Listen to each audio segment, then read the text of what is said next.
Ooh, good morning, good morning. It's another morning, it's a new day. Just wanted to come to you very briefly. We are out cleaning up our sugarcane patch.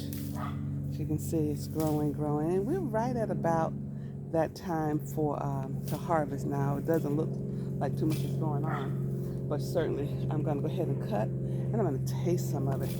Let you know what can be done. And these were just some pieces of cane that I had gotten from someone, and he told me what to do. So this first set that you see here, and right in the front, right there in the front,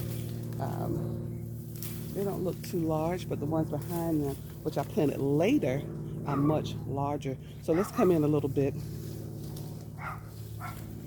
So thank God for my husband. He's the motivator behind all of this. I hadn't really been in the mood for coming out into the garden, but everything is looking really well. Now you see how thick that little branch is right there. That's pretty thick in comparison to the ones up front here that are relatively small. So we're going to go ahead and cut a few pieces. I'm looking for a greater harvest next year. So stay with me as we dive into the taste of the sugar cane. All right, let's cut a little bit of it.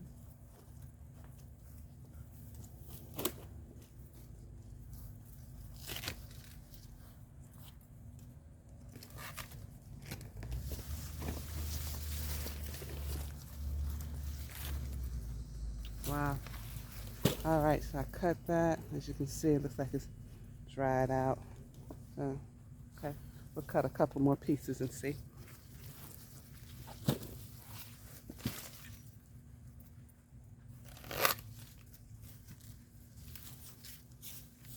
All right, there we go.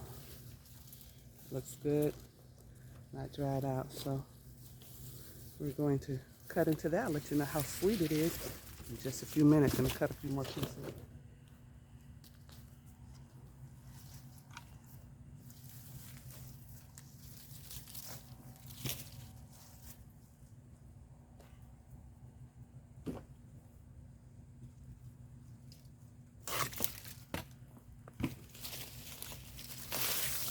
So I would say from the time of planting, about 12 to 18 months, and I think I may have left these down a little bit.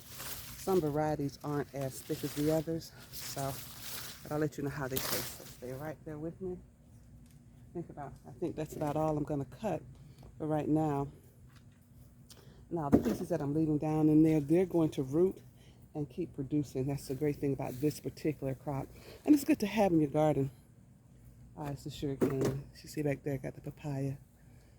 But like anything else, you have to maintain. You have to water, of course, and you have to, just maintain, do what you have to do to ensure that you're having a productive crop.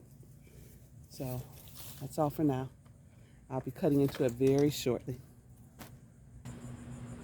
All right, let's get into the sugarcane piece I cut.